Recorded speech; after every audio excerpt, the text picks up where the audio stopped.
برج میزان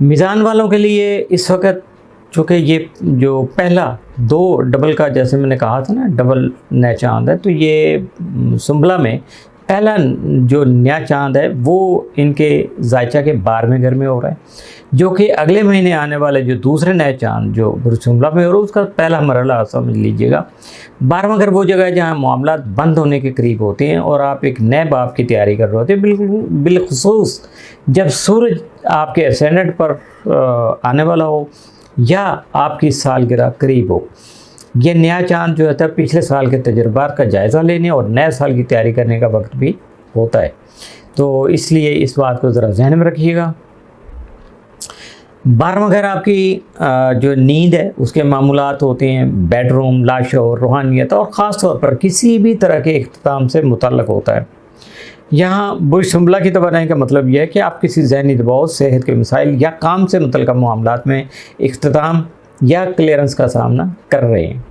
حال ہی میں عطارد آپ کے 11ویں گھر میں ریٹروگریڈ تھا، جس سے دوستوں، گروپس اور نیٹ ورک یا سماجی تعلقات جو تھے ان میں فاصلے پیدا ہوئے، غلط فہمیاں اور اختلافات جو تھے وہ انہوں نے جنم لیا،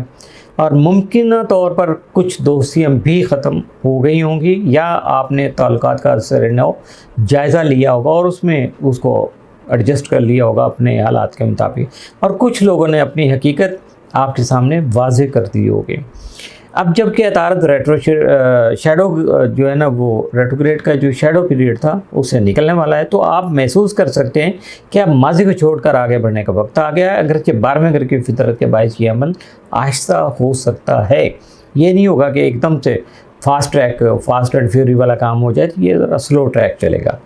یہ نیا چاند یورینس کے ساتھ آپ کے 9ویں گھر میں اسکوائر بنا رہا ہے، جو اعلیٰ تعلیم اور سفر میں تناؤ کی نشاندہی کر رہا ہے۔ اگر آپ کا کچھ ایسا سلسلہ تھا اس میں تھوڑی پرابلم آ سکتی ہے۔ یہ نیا چاند 5ویں گھر میں موجود پلوٹو کے ساتھ آپ کے 7ویں گھر میں موجود زحل اور نیپچون کے ساتھ کوئنکاکس بنا رہا ہے۔ اس کا مطلب یہ ہے کہ جو باتیں آپ دبا رہے ہیں یا حل نہیں کر رہے، چاہے وہ خوف ہو، ذہنی دباؤ ہو، نیند کی کمی یا دماغی صحت کے متعلقہ مسائل ہوں، وہ آپ کی تخلیقی صلاحیت، خوشی، محبت، بچوں سے تعلق اور قریبی رشتوں پر بہت شدت سے، بہت گہرائی میں اثر انداز ہو رہے ہیں۔ یہ وقت ہے کہ 12ویں گھر کی توانائی کے ساتھ اپنی جسمانی، روحانی اور ذہنی صحت کو بہتر بنانے کی کوشش کیجیے گا۔ نیند کا شیڈول خاص طور پر درست کیجیے گا اور اندرونی جو آپ کا انر پیس ہے اس پہ زیادہ فوکس کیجیے گا۔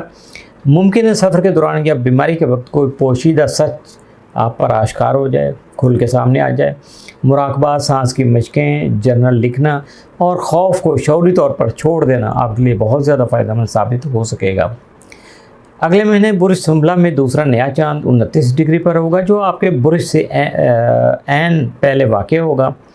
خاص طور پر 0 سے 3 ڈگری برج میزان جو ہے جن کا رائزنگ سائن ہے، اسینڈنٹ ہے یعنی، تو ان کے لیے یہ مہینہ اہم ہے، کیونکہ آپ کی انٹیوشن اور خواب اس وقت بہت زیادہ طاقتور ہو سکتے ہیں۔ اگلے مہینے گرہن آپ کے طلوع کے قریب عطارد کے ساتھ ہوگا، جو کسی بڑے اعلان کا وقت ہو سکتا ہے۔ ممکنہ طور پر سفر، پبلشنگ، قانونی معاملات یا کوئی تخلیقی منصوبہ، یہ ساری چیزیں سامنے آ سکتی ہیں اس مہینے۔ اس اعلان سے پہلے تمام چیزوں کو اندر ہی اندر پکڑنے دیں، یعنی جب تک یہ وقت نہیں آتا تو جو ہو رہا ہے اس کو ہونے دیں، جو چل رہا ہے چلنے دیں، اپنے آپ کو زیادہ پریشان مت کیجیے گا۔